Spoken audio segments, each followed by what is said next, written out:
Apocalypse chapitre 2. Et moniseli mokapona mibale.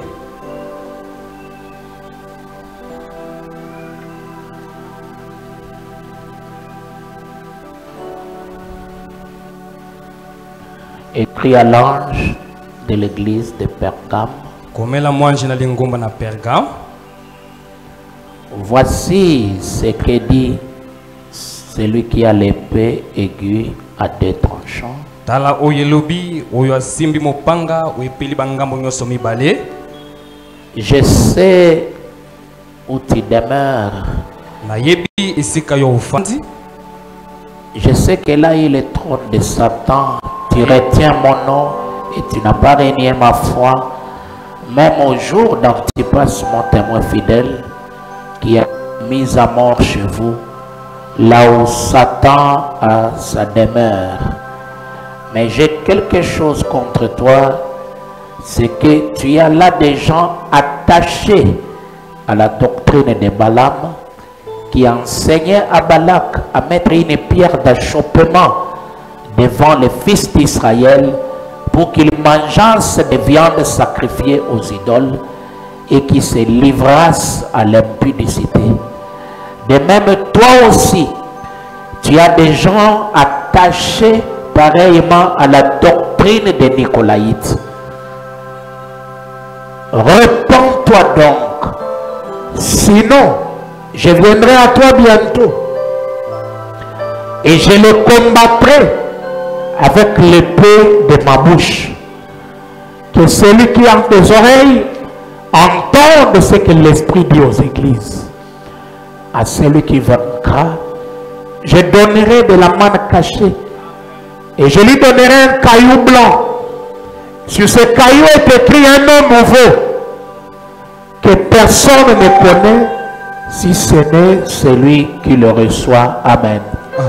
Veuillez vous asseoir.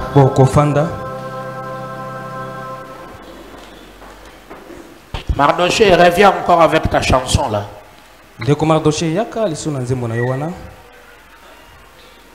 Cette chanson m'a sorti du bureau, j'ai dansé au couloir là.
Malamu toza komona ekeke na Pergame.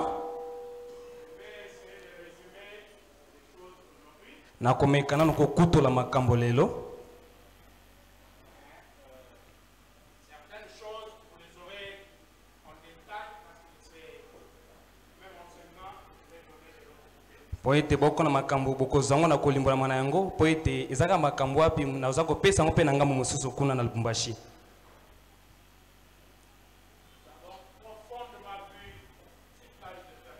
Tomoni penza na bozindo ekeke oyo ya Pergame. Ekeke na misato oyo ya Mangomba. Wapi motinda mezalaki mosatu malate.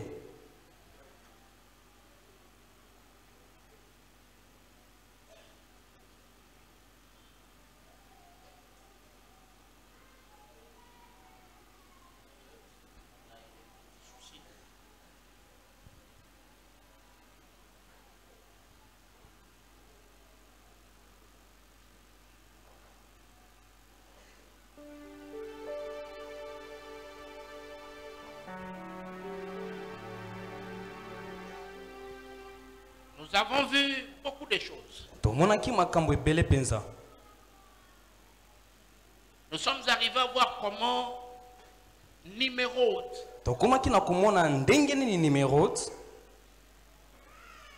a amené le polythéisme partout chez les nations.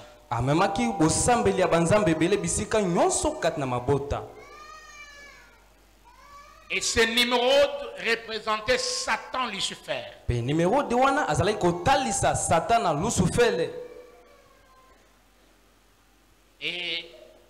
des noms de ces idoles changeaient dans chaque pays.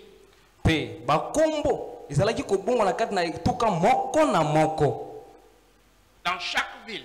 Katina engumba moko na moko. Mais ça, ce n'est pas le problème de Satan. Kasi waniza likambo na Satana te. Quel que soit le nom que vous l'appelez. Ezalata komboni boza ko benga ina yango. Pourvu qu'il soit rassuré que c'est lui qu'on adore. Likambo eza ite andimisa maite ezaka kayende baza ko sambela. Il a introduit l'adoration de la mère et du fils. Akotaki bosambeli ya mama pe ya mwana. Cette maman Semiramis qui était la femme de Couche. Maman wana Semiramis ozalaki mwasi ya Couche. Avec son fils Ninus qui est numéro de lui-même. Et l'ongona mwana Mimis oza numéro de yemoko. Cette religion a été répandue. Lo sambo wana epanzana kipenza. Partout. Bisika nyonso. Et quand elle est arrivée à Rome. Pena tango komaki na mboka Roma. Après des centaines d'années. Simana bambula kama na kama. Lorsque la Rome s'est convertie en christianisme, na tango Roma ebongolaki motema epa na Kristo. Ils ont gardé la même adoration de la mère et du fils. Babatelaki losambo wana ya mama pe ya mwana. Mais en changeant par Marie et Jésus. Kasi na kobongolaka yango na nzela ya Maria na mwana na Yesu. C'est pas Marie là qu'on adore. Ezali Maria te o wana nde baza ko sambela. C'est pas Jésus qu'on adore. Ezali Yesu te nde baza ko sambela. Mais c'est la même religion de Nimérode qui s'est perpétrée. Kasi ezande losambo ngo moko ya numéro dende epalanga ni bongo. On adore les idoles. Baza ko sambela bikeko.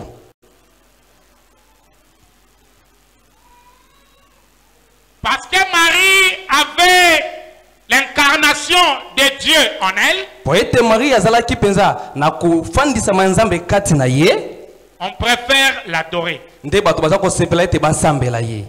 Mais Dieu ne reçoit pas ça. Dieu est contre. Kasi nzamba za koyamba likambo wana te, nzamba telemeli yango. Cela nous a amené en profondeur à voir qu'aujourd'hui, Yango maki biso na bozindo komona ete lelo. Frère Branham Ndeko Branham a reçu l'incarnation de Dieu. azui buwangola mikati na ya nzambe kati na ye. L'Esprit de Dieu habitant en lui. Molimo na nzambe fandaki kati na ye. En plénitude. Na litondi. Et c'est ce qui amène d'autres frères à adorer Frère Branham. Yango penza koma bandeko musu basambela ndeko Branham. Dieu n'accepte pas ça. Kasi nzamba za koyamba lusambo wana te. Satan, même si tu l'appelles Branham. Satana ata obengende Branham. Même si tu l'appelles Kimbangu. Ata obengende Kimbangu. Ou n'importe quel nom. Tope na kombo songolo to pakala. Là n'est pas son problème. Waneza likambo na yete. Son problème c'est qu'on l'adore. Likambo na ezaka yete basambela ye. Mais Dieu n'a qu'un seul nom adorable. Kasi nzamba zaka na kombo moko ya kosambela. C'est le Seigneur Jésus-Christ. Eza kolo Yesu Kristo. Dieu peut élever un homme Nzamba ko kotombola moto. dans des dimensions spectaculaires. Katina bosanda ko kamwa. Mais on n'adorera jamais cet homme. Kasi moto wana bakosambela yete. On doit adorer Dieu. Esengi kosambela kaka nzambe. Et Romain dit, Poete baloma lelobi. la déviation de cette adoration. Bokei pembeni ya losambo oyo. Les gens ont commencé à adorer la créature Bato bobandaki kosambela ekelamo. au lieu du créateur. Nesika ya mokeli. Numéro était puissant guerrier. Pe numéro 2 azalaki mobundi ya nguya. La Bible dit partout il vainquait, il installait sa religion. Bibelo bete bisika azalaki kokoma azalaki kofandisa losambo na ye. Le polythéisme Bas nzambe belé. a pris place partout dans le monde aujourd'hui. Ezwaki esika esika kati na mokili lelo esika nyonso. Que tu l'appelles Bouddha, que tu l'appelles Zeus. Obenga na kombo Buddha o Zeus o kombo soki nani o. Mais celui qui est derrière là, c'est Satan. Kasi moto aza sima obombami wana eza nde Satana. Amen. Amen. Page 188. Nzela mke kotanga mokama na tuku mwambi na mwambi. Mais comment Pergame est-elle devenu le siège de Satan? Siko ndenge nini Pergame ekome fandelo na Satana? Si ce siège était à Babylone, Ce qui est fondé nous allons na Babylone. une fois encore, Mbala moko lisusu. l'histoire nous donne la réponse. Lisolo eza kopesa biso eyano. Quand Babylone est tombé Na tango Babylone ekweki. entre les mains des Mèdes et des Perses, Na maboko na mene pe na Perse. Atal, le roi prêtre, Atale mokonzi Sango, s'enfuit de la ville akimaki atikaki engumba et rallia Pergame avec ses prêtres. pe afandisaki na Pergame wana ilongo na nganga nzambe Et basango ce na ye mystère sacré. pe na mabomba mi na ye oyo ebolisama Il établit là son royaume atiaki wana bokonzi na ye à l'extérieur de l'Empire romain na libanda na bokonzi ya baloma et il prospéra, pe afulukaki aidé par la sollicitude du diable. pe na nzela na libebi ya satana Lisungi. na nzela mbindo ya satana Lisungi. lisungi ya satana Le diable est là et satana asungaki ye quand ce roi quittait Rome na ntango mokonzi atiki loma pour aller s'établir à Pergame, po ete akende kofanda na Pergame il a amené ces mystères du mensonge amemaki mabomba mi na ye ya lokuta et son sacerdoce. pe bonganga nzambe na ye C'était bonganga na le ye déplacement physique visible du trône de Satan de Rome et de Babylone à Pergame. ezalaki bokatisa mipenza ya miso ya komwana penza ya makambo ya zabolo kobima na Roma kotika Roma kokende na Pergame. C'était un déplacement physique. ezalaki penza boke moko penza ya polele. Le trône qui était à Babylone ngwende ezalaki na Babylone s'est établi à Pergame. ewamiki kofanda na Pergame. Voilà pourquoi Dieu dit de talati na nzambe alobi Pergame le trône de Satan. ngwende na satana Là où Satan demeure. esika satana aza kofanda, Là où Satan a son royaume. esika satana aza na bokonzi na ye. Mais Dieu a loué ses enfants. kasi nzambe akumisaki bana na ye Comme nous avons étudié dans la semaine. lokwa toyekolaki yango kati na poso Que vous êtes parvenus à vaincre Satan ete bino bokomi ete bolonga satana dans son domaine. kino na esika ya zali Un combat houleux etumba moko penza matata face à face. elongi na elongi Mais vous l'avez vaincu. kasi bino bolongaki ye. L'enfant de Dieu ne craint pas Satan. mwana na nzambe abangaka satana te Quelle que soit sa manifestation. ata kotalisama na ye ezala ndenge nini. Parce que les croyants de Pergame ici po ete bandimi na Pergame awa ont combattu le diable dans son camp. babundikisaki satana na molako na esika ye moko azali Et ils l'ont vaincu. mpe balongaki ye. Cet enseignement ici lilakisi oyo te donne la puissance du Saint-Esprit eza kopesa nguya ya molimo mosatu pour vaincre Satan, mpo na kolonga satana même dans son domaine. ata na esika ye azali na esika ya mifandisi. Même si tu es entouré par les gens du diable, ata ozingami na bato ya satana n'ayez pas peur. kobanga te.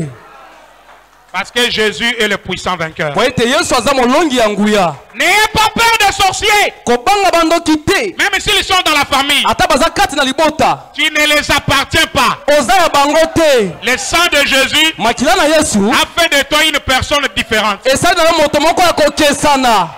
Et ce matin, je dis à quelqu'un, mpe na ntongo na naza kolobela moto moko les liens de famille n'ont pas de pouvoir sur toi. ete basinga na libota kokangema libota eza na makoki te likolo na yo. Jésus est le puissant vainqueur. yesu aza molongi ya nguya. Tu vaincras. okolonga Même là où les gens ne sortent pas, ata esika bato babimaka te toi tu vas sortir. kasi yo okobima. Même là où les noms des gens ne peuvent pas s'attendre, ata esika kombo ya bato yokanaka te kasi kombo na yo bato bakoyoka yango. je te donne la force naza kopesa makasi du nom de Jésus na kombo na yesu pour vaincre Satan. mpona kolonga satana Même s'il est face à face de toi. ata aza epembeni na yo lelongi boye.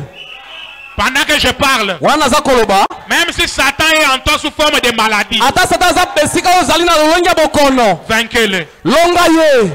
S'il est là sous quelle forme, ata aza na lolenge nini vainquez-le. longa ye. Tu vas au marché, ozoki na zando tu travailles, oza kosala mosala tu vis. oza kotanga Peu importe l'activité que tu fais, etali te mosala oza kosala même si tu es entouré du trône de Satan, ata ozingami na ngwende ya satana Satan n'aura pas de victoire sur toi. yeba ete akozala makoki te likolo na yo. Est-ce que quelqu'un dit Alléluia? boye moto moko alobi aleluya. tu vas vaincre le diable, okolonga zabolo même dans son territoire. atana efande olotope na etuka na ye Même s'il prononce ton nom ataza kosakola kombo na yo dans les séjours des morts, kati na bisika na ewelo même s'il cite ton nom ataza kotangatanga kombo na au yo milieu des sorciers, katikati ya bandoki mais Jésus kasi yesu a changé ton nom. abongoli kombo na yo Il t'a donné un nom nouveau. apesi yo kombo ya sika Et ce nom nouveau, pe kombo yango ya sika personne ne connaît. moto moko te ayebi yango Si ce n'est celui qui le soki reçoit. kaka te moto aza koyamba yango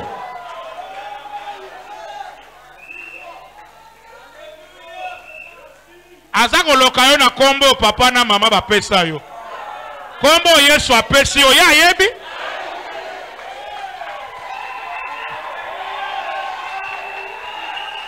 Acclamez le roi des rois. obetela mokonzi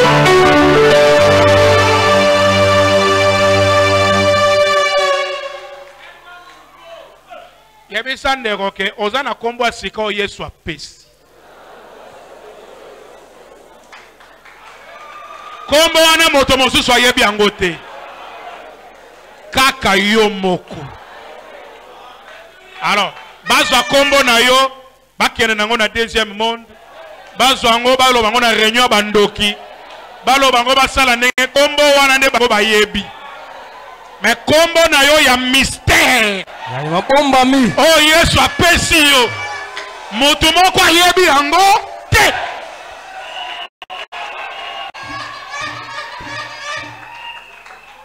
Alors, na bongo je pouvais parler sur la doctrine de Nicolaïte et de Balaam, nawaki koloba kati na lilakisi ya Nicolette pe ya Balaam mais vous suivrez ça sur bande. kasi bokolanda yango en ligne Nous avons vu dans l'âge de Smyrne, tomonaki ekiki ya Simirne dans l'âge de Smyrne, kati na ekiki na Simirne que cet esprit Nicolaïte qui a commencé comme les œuvres ete molimo wana nicolaisme oyo ebandaki lokola misala au premier âge, na ekeke na liboso Éphèse, na Efeso juste des pensées, kaka likanisi kaka juste des œuvres. kaka mwa misala moko boye Mais à Smyrne, kasi ntango ekomi na c'est Simirne devenu une organisation. ekomaki ebongiseli moko On pouvait bien doiter que voilà les gens Nicolaïtes. bakolakisa bato ya nicolaisme mosapi ete bango wana Et à Pergame, mpe na Pergame c'est devenu la doctrine. ekomaki mpenza lilakisi mpenza moboko ya lingomba Il faut, ekoki c'était esengeli enseigné etakisamaki qu'il faut ete ekoki que des kaka conducteurs bakambi puissent avoir une place très élevée, bazala na mwa esika moko oyo eleki likolo qu'ils soient des intouchables. bazala bato okoki kosimba ye te Liloba na Nzambe yango wana, ondimi yango.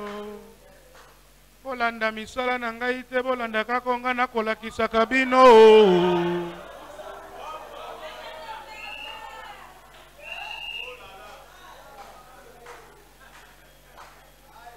La parole de Dieu doit contrôler depuis la chair jusque là-bas.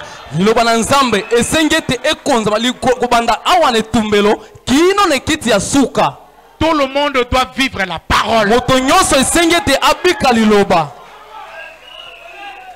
Et ce nicolaïsme s'est développé de manière à avoir même des pasteurs qui dominent d'autres pasteurs. mpe nicolaisme wana eke likolo na lolenge ete eke kozwa ete babateli mosusu baza likolo baza kokamba babateli mosusu kokonza Jusqu'à bango avoir des archevêques bazala na baepiskopo et un pape. mpe pasi pa moko boye Cet esprit-là molimo wana est anti-parole, etelemeli liloba anti-histoire, etelemi mpenza lisolo anti-modèle. eza kotelemela mpe makambo ya mikolo oyo Dieu nzambe veut que chaque pasteur alingi ete mobateli moko na moko dépende simplement de lui. atalela kaka na ye C'est fini. mpe esili wana Il n'y a pas de chef de pasteur. eza na mokonzi moko te ya babateli Un pasteur de région mobateli ya etuka moko qui donne les ordres à d'autres pasteurs. baza kopesa milongo na babateli mosusu C'est le nicolaïsme. wana eza makambo ya banicolaisme Et aujourd'hui, dans le Lelo oyo. message, na kati na sango malamu Ils ont un pasteur à Kinshasa qui est le chef de tous les pasteurs. Et dans la province ici, ils sont en train de se disputer les titres du provincial. Pasteur provincial. Bazo welana. Oya livré moninga, oya livré moninga. Pour la nanya za la pasteur provincial. Ces choses-là, Niwe est sur le rocher. Makamboana, olo sambo oli pata mongombo, ezami likolo na libanga. Nous sommes sur les rochers au-dessus de la montagne. Et nous sommes en train de les regarder en bas. Ils sont tous entrés dans la dénomination. C'est le nicolaïsme. Et le balamisme, c'est pousser les enfants de Dieu à pécher pour que Dieu les frappe.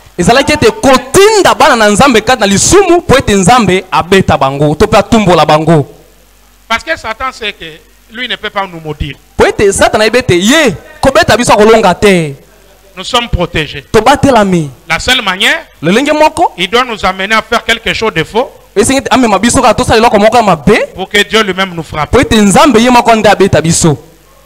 Et il va vous amener à vous éloigner de la parole. Et Dieu va te frapper.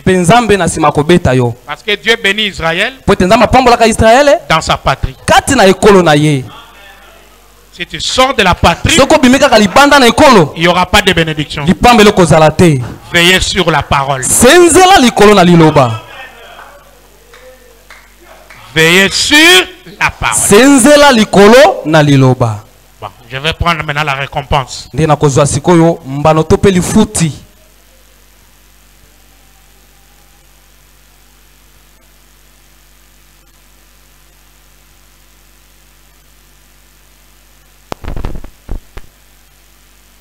Celui qui vaincra.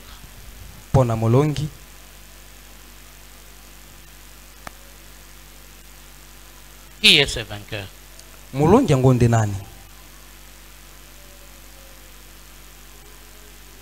Dans la prédication église d'Éphèse, paragraphe 64,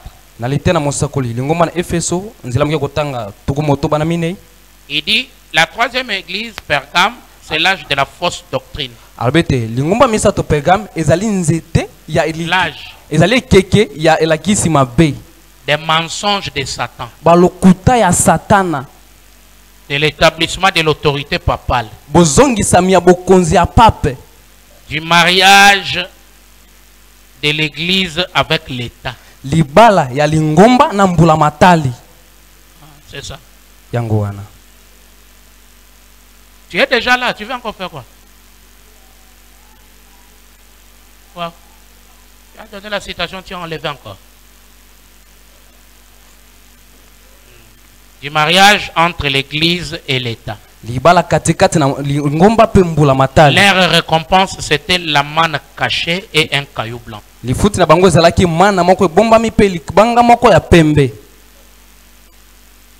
C'est dans cet âge que l'église et l'État se sont mariés.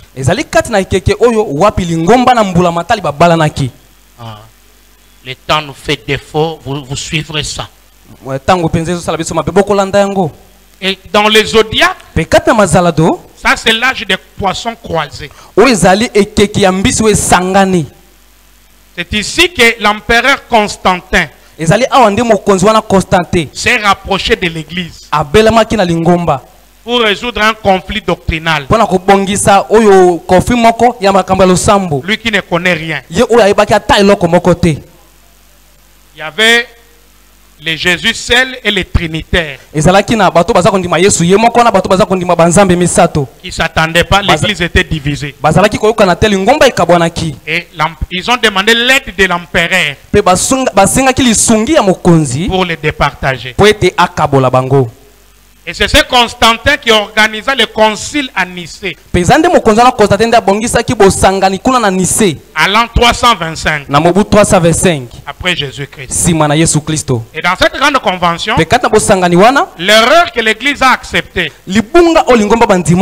c'est de voter la doctrine. Ne votez pas la doctrine. C'est une révélation. Ezande moniseli. On ne peut pas voter. Ba vota kango ba pona kalila kisite. Alors, l'empereur est venu dans le concept politique.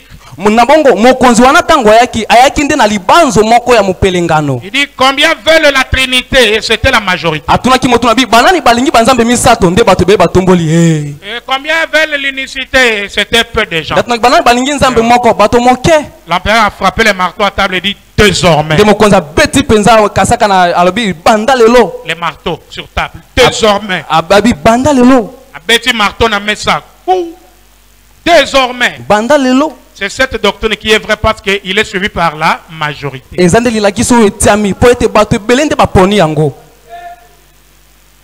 c'est ça, le même démon qui, les hommes meurent, mais ils continuent à venir. Même dans nos fois du message, ils disent quoi? Ceux qui croient que Jésus est venu, ils sont peu nombreux.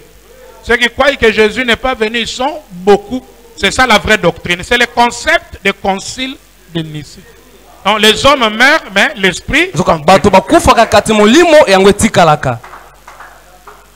Et quand l'église se mariait à l'état, Dieu a quitté. Les rites sont entrés, les credos et les dogmes sont entrés. Jusqu'à ce qu'à la fin, Dieu va envoyer Malachie 4 pour établir d'abord la doctrine des apôtres qui a disparu au concile de Nice.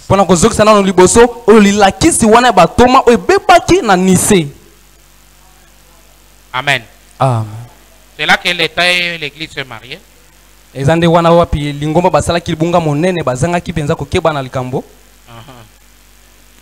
C'est terrible.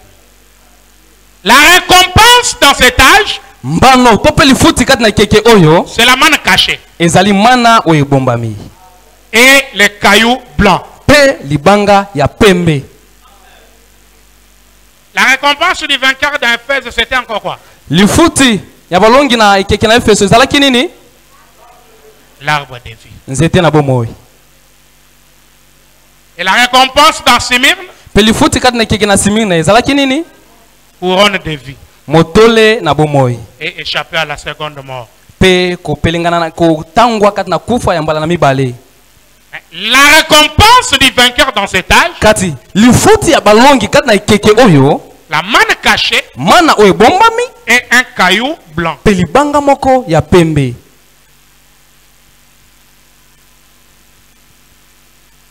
parle de l'église de Pergame, la prédication. 303. La manne cachée. Donnons l'interprétation du mieux que nous pouvons. Qui représente la manne cachée. La manne cachée était la manne qui était gardée à un endroit. Ou plutôt, les pains de proposition dans la Bible étaient réservés aux sacrificateurs et à eux seuls. Combien savent cela? Ce n'était pas. Ils avaient du pain pour l'assemblée, mais il y avait un pain spécial pour les sacrificateurs.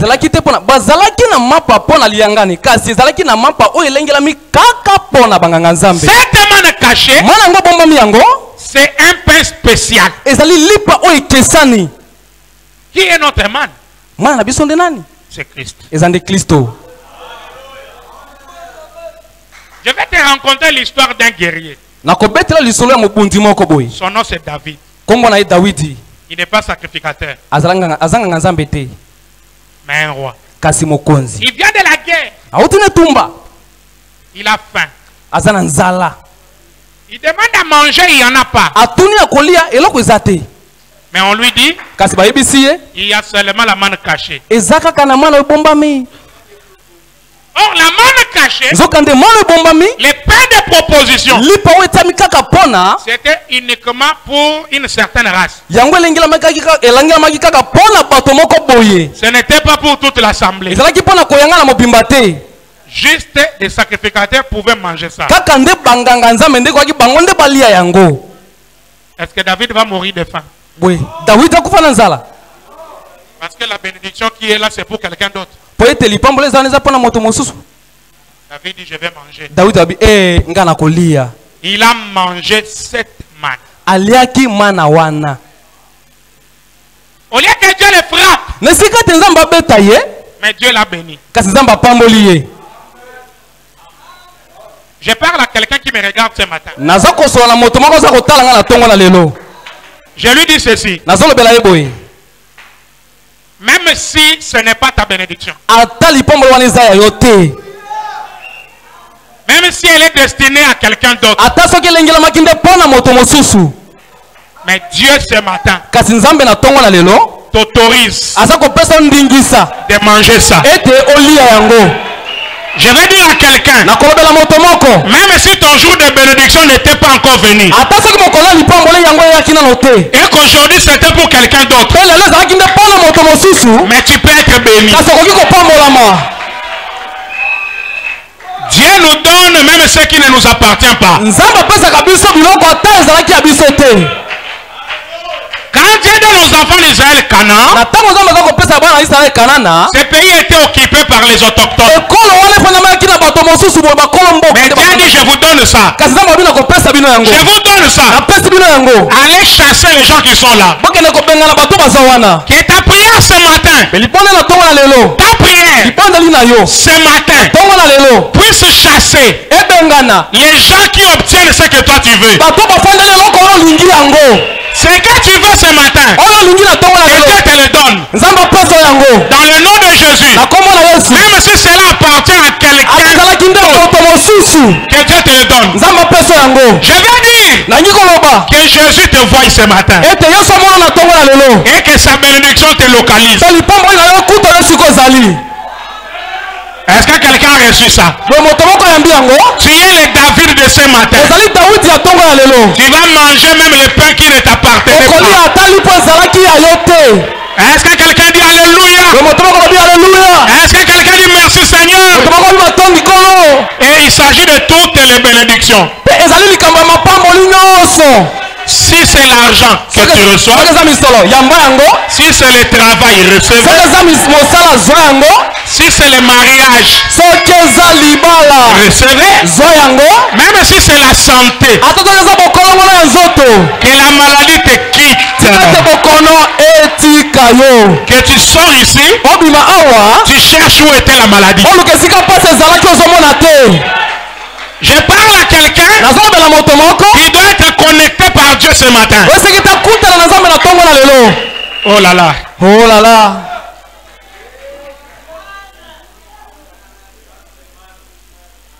Bon, je prends paragraphe 312 Naza kozwa nzela mke kotanga kama misato na zomi na mibale.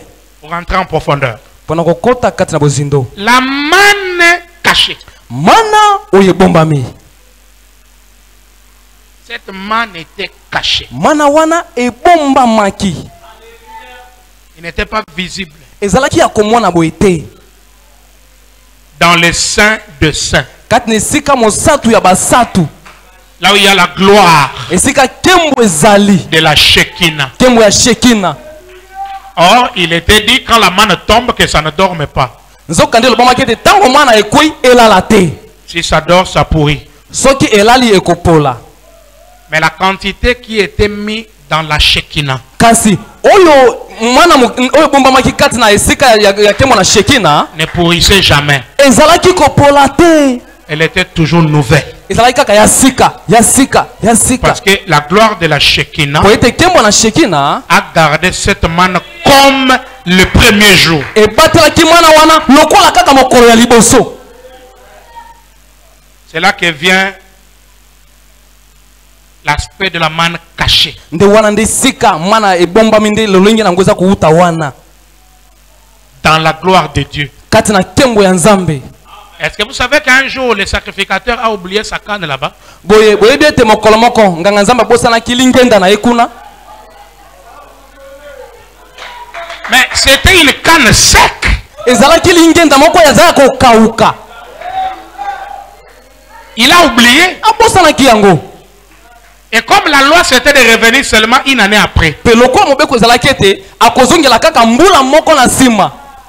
Et l'année prochaine, quand il est allé voir la canne qui était à côté de la manne cachée, ça a bourgeonné. Il y a un Dieu ce matin. Il y a un Dieu ce matin. Capable de fleurir ta vie qui a séché. Ta vie qui a séché. Tes mains qui ont séché. Dieu vivant. Il va te donner encore les bourgeons. Alléluia. Alléluia. La manne cachée, c'est une petite chose particulière. Qu'y a-t-il de particulier? Ce n'est pas quelque chose qui... Bon, les bénédictions du Saint-Esprit... Oh non. Elles sont pour toute l'assemblée. Mais...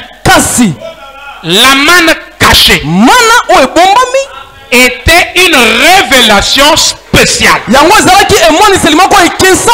Pourquoi? Parce que il devait enseigner les autres. Vous voyez?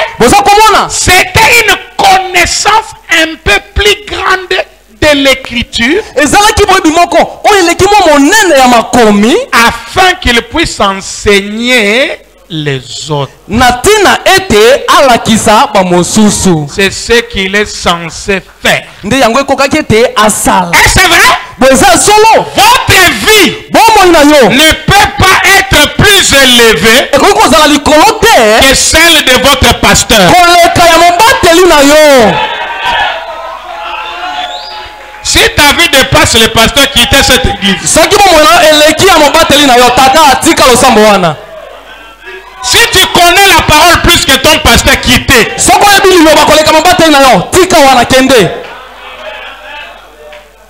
Qu'est-ce que la manne cachée? La connaissance plus élevée de l'écriture pour enseigner les autres. Un ministère plus élevé pour enseigner les autres. Un ministère qui a la connaissance plus élevée pour enseigner les autres. C'est ça la manne cachée. Si tu es vainqueur, Dieu te donne la manne cachée.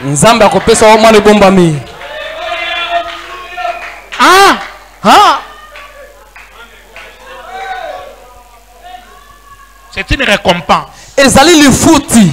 des vainqueurs. Dieu ne te donnera pas n'importe quel ministère. Il te donnera un ministère élevé capable d'enseigner les autres.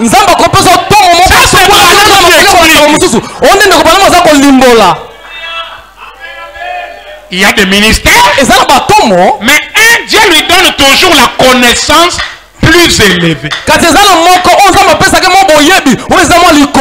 pour enseigner les autres. Si toi tu es vainqueur, Dieu t'enverra à ce ministère.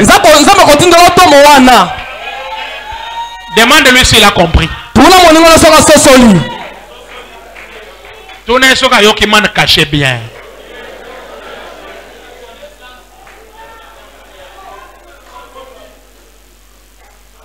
Maintenant, Naza frère à message, Naza sœur à message.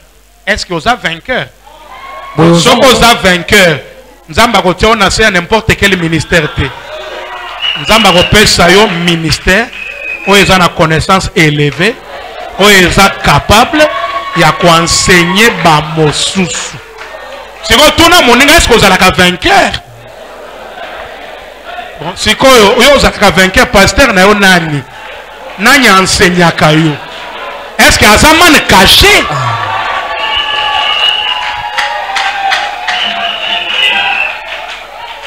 Ce n'est pas mes commentaires, vous les suivez, non? Ça c'est pas Branham qui explique la manne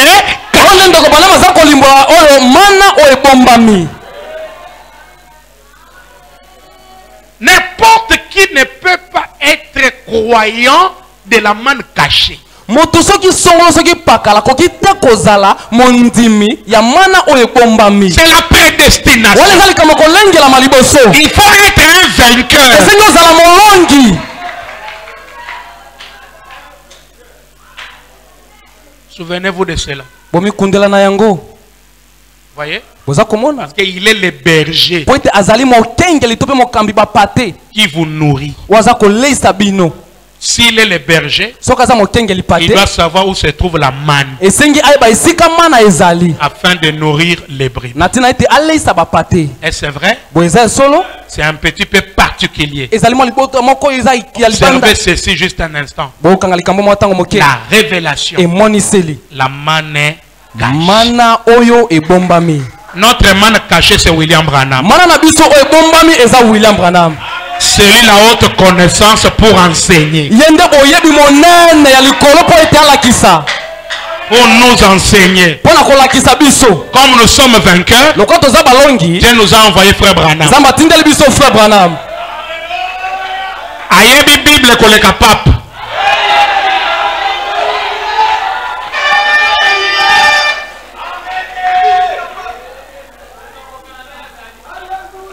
Connaissance supérieure. Boyebi moko ya likolo. Ça c'est Branham dans l'âge.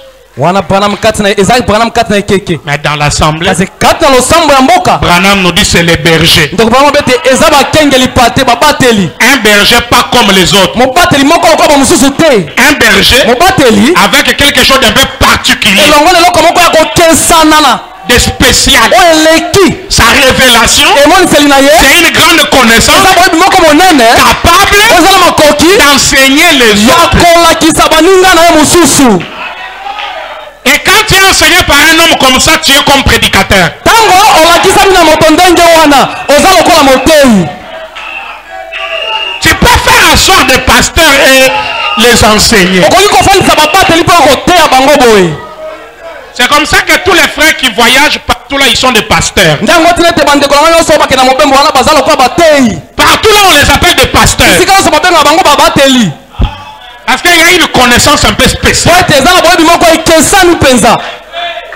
Demande à ton ami, est-ce que tu es content de la manne cachée? Tuna moningo ete ndeko oza na koesengo na mana oyo ebombami. Est-ce que Dieu t'a donné la manne cachée? Boye nzambe apesi yo mana oyo ebombami. Est-ce que tu es sûr? Boye oza na kondimisa mabongo. Ne sois pas fanatique, hein? Kozala molandilandi te. Ne sois pas fanatique. Kozala molandilandi te. Soyez sûr. Ndimisa mwana likambo. Est-ce que Dieu t'a donné la manne cachée? Oyo nzambe apesa mana oyo ebombami.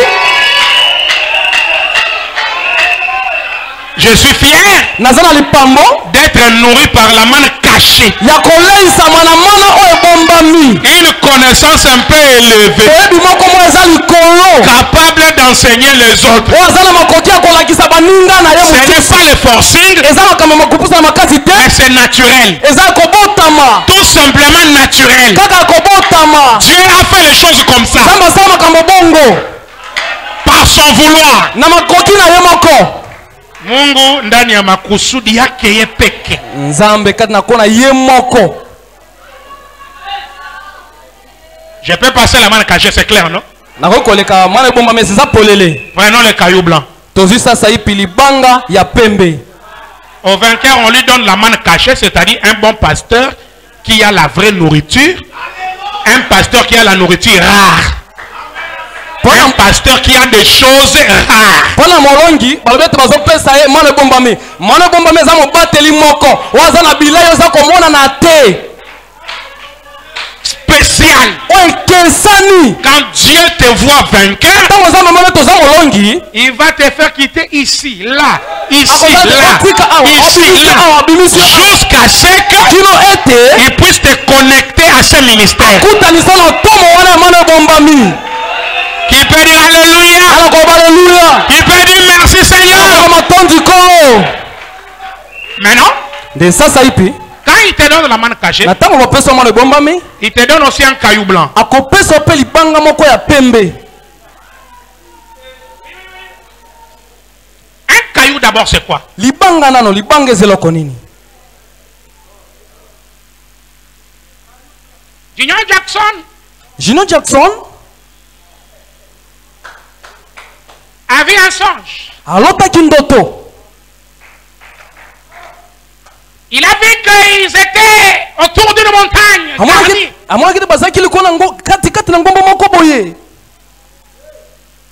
Et le frère Branham a pris une barre métallique. Il a coupé le capuchon de la montagne. Et c'est sorti une pierre garnie. Blanc. Sur laquelle le soleil n'a jamais brillé.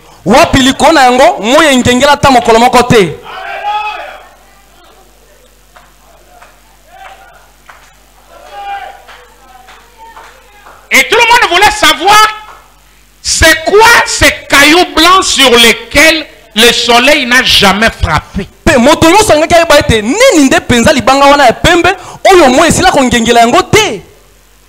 Madame les a dit attendez-moi. Je pars à l'ouest pour chercher l'interprétation de ces rochers blancs. Et Frère Branham partait, et plus il partait, plus il diminuait. Et voilà. Et jusqu'à ce qu'il est devenu très petit. Et il a disparu. Derrière ici, un groupe a dit Frère Branham a trop duré. Nous on part. Ils sont partis. Un autre groupe aussi a dit il a mis beaucoup de temps. Nous partons. Ils sont partis aussi. Chaque groupe prenait sa direction. Et vous pensez que quand ils partaient là, ils n'interprétaient pas?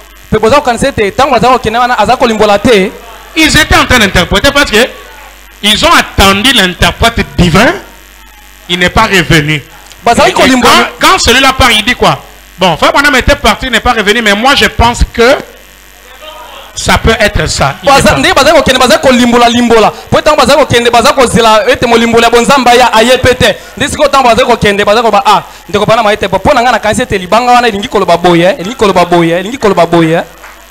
quand l'interprète divin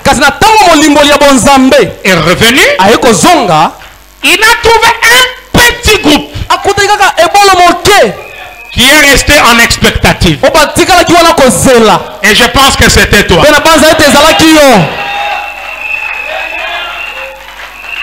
Alléluia. Alléluia. C'est quoi les cailloux blancs? Demande à ton ami. Le soleil n'a jamais frappé. C'est-à-dire la lumière n'est jamais venue sur ça. C'est-à-dire on n'a jamais touché ça. C'est ce qu'on a dit à Daniel. Daniel, laisse. Va te reposer.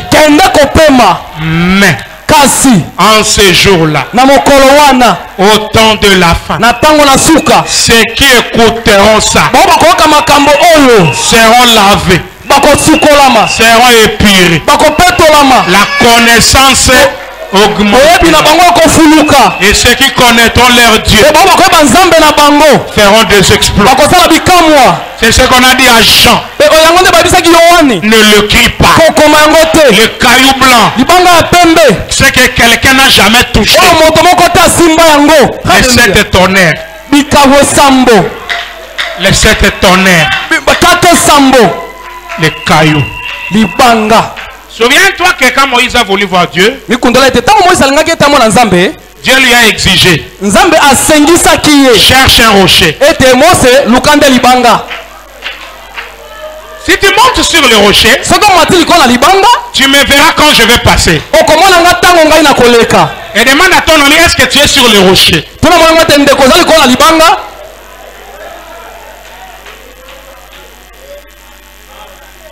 Et Quand Dieu est passé, na tango nzambe alekaki Moïse dit il ressemblait au dos d'un homme. Moïse alobi ete namoni mpenza mokongo na ye ulani na moto.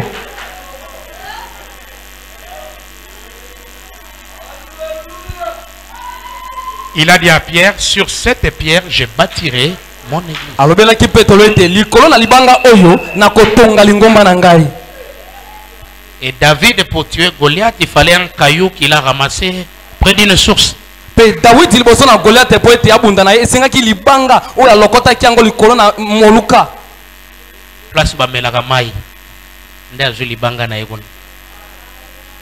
Libanga ya bien bazwaka place bamelaka mai.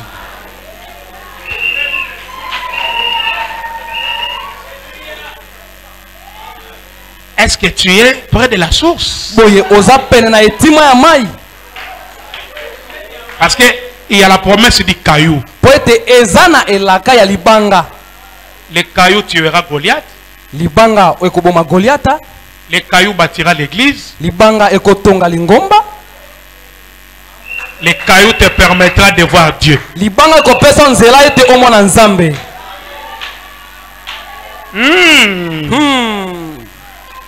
Mais sur ce caillou est attaché un nom nouveau. Kasi likona libanga wana ezana kombo moko ya sika.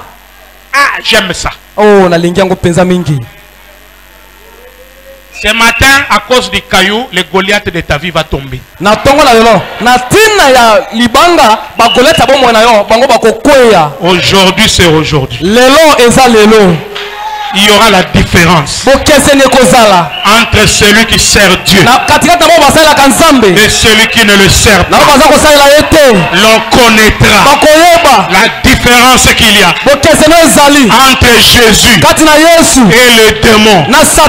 Aujourd'hui c'est ton jour. Le Goliath de ta vie va tomber.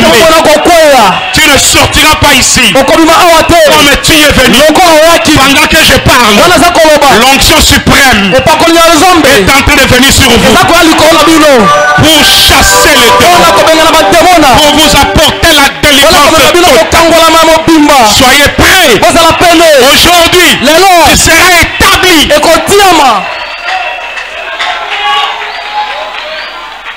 Yes. Asseyez-vous un peu.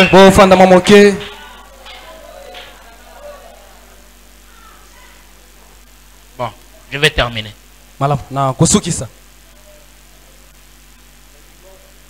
Pourquoi les gens sont-ils ballottés?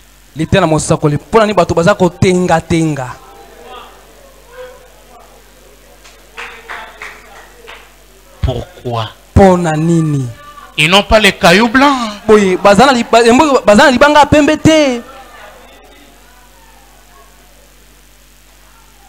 Hein?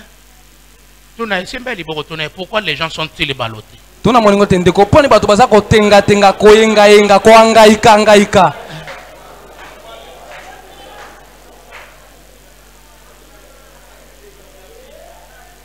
Pourquoi aller loin? Pourquoi aller loin? Alors que dans les pays, nous avons Jéhovah Jireh. Jéhovah Jireh. Pourquoi aller loin? Pourquoi aller dans les dénominations? Alors que dans les pays, nous avons un Dieu qui guérit. Un Dieu qui guérit. Pourquoi aller loin? Pourquoi aller dans les dénominations? Alors que dans les pays, nous avons Jéhovah Jireh. Jéhovah Jireh. Ne sois jamais ballotté. Pourquoi les gens sont-ils si ballottés?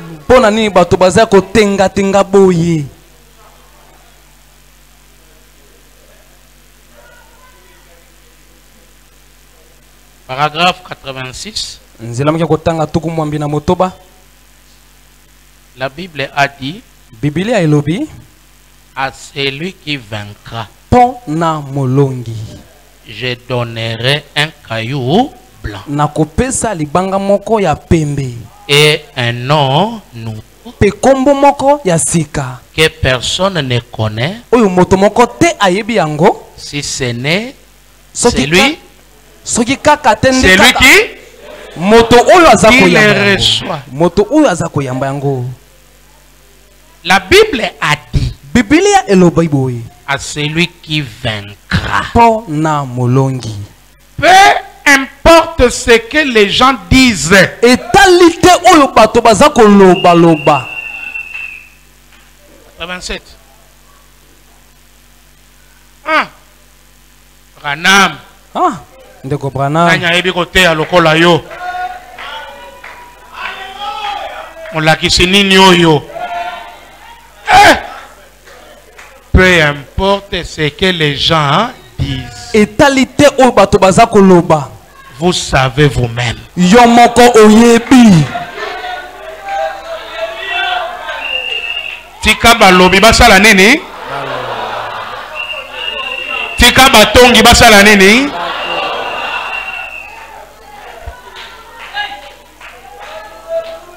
Kutu kosilika kate soki baza koloba loba na yo. Bazo bengo nde Micheline. Abengi Antoine. Françoise. Jean-Pierre. Ayebi yo? Kombo na yo ayebi? Loba loba na ye kuna. Azolobela nde Jean-Pierre Mengate.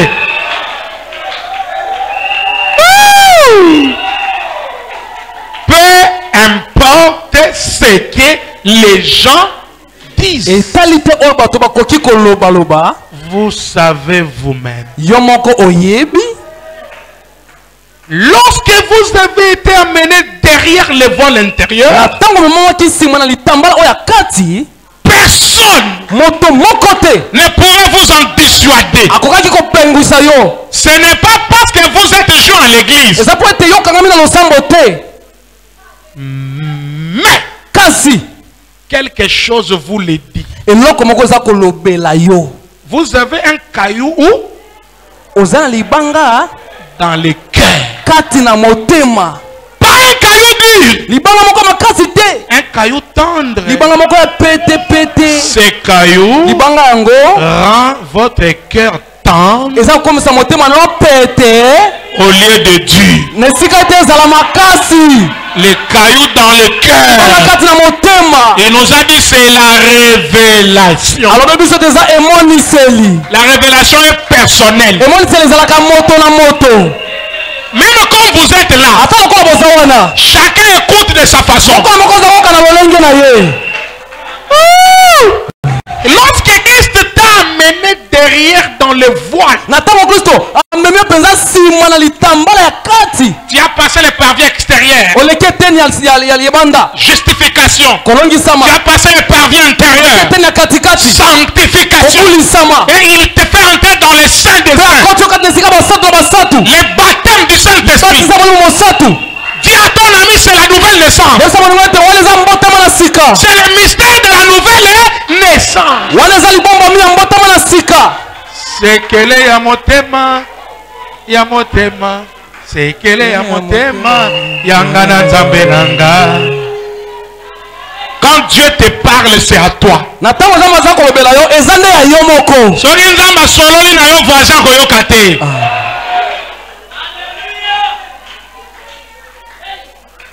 Alliance nzambe azosala lelo eza na yo. Na voisin te yo. Amemi yo derrière le voile intérieur. Apesi yo caillou blanc révélation. Emoniseli. C'est-à-dire afongoli yo misu. Ososola ke Yesu aleki noko na yo. Yesu aleki tata mwasi na yo. Aleki bakoko na yo ya mboka. Bao nyonso balobaka bakanga yo Yesu aleki bango. Siko soki nzambe apesi yo kaka révélation somo wana esili. Parce que dans la révélation, Kati na emoniseli. il t'a donné un nouveau nom. Apesi yo kombo moko ya sika. Demande à ton ami, est-ce que tu reçois le nouveau nom? Tuna moningo ete ndeko oza koyamba kombo ya sika.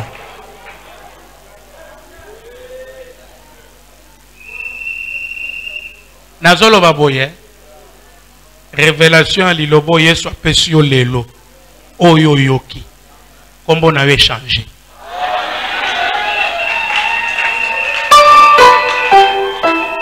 Par la nouvelle naissance, les noms changent.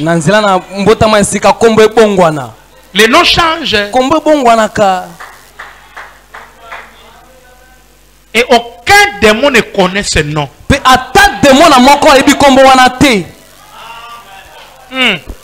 Secret entre toi et Dieu. C'est seulement celui qui le reçoit qui le connaît. Si Dieu change ta vie ce matin, tu le sais. Ils ont senti que vie va changer. Dis au nom de Jésus, j'ai le nom nouveau. Dis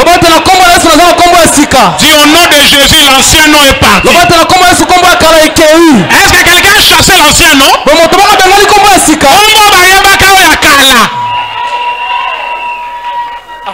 Parti. Ce matin, une alliance est signée. Tu as changé le nom. Même la nature a changé. Tu n'es plus pécheur. Ton nom a changé.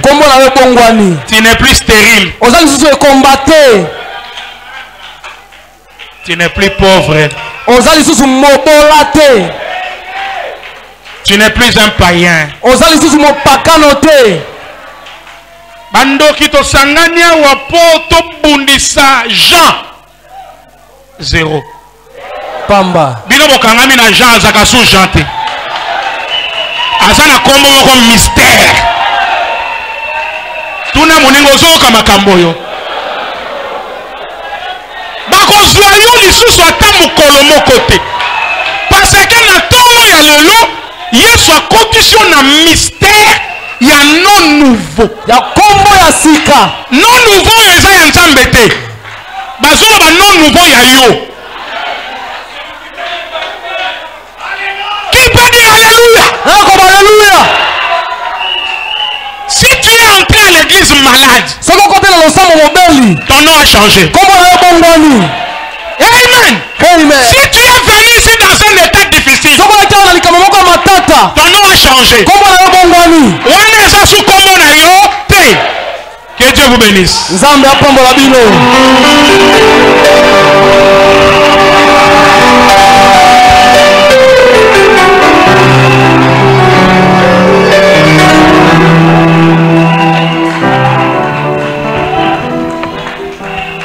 Oh, prends mon âme, oh la Seigneur.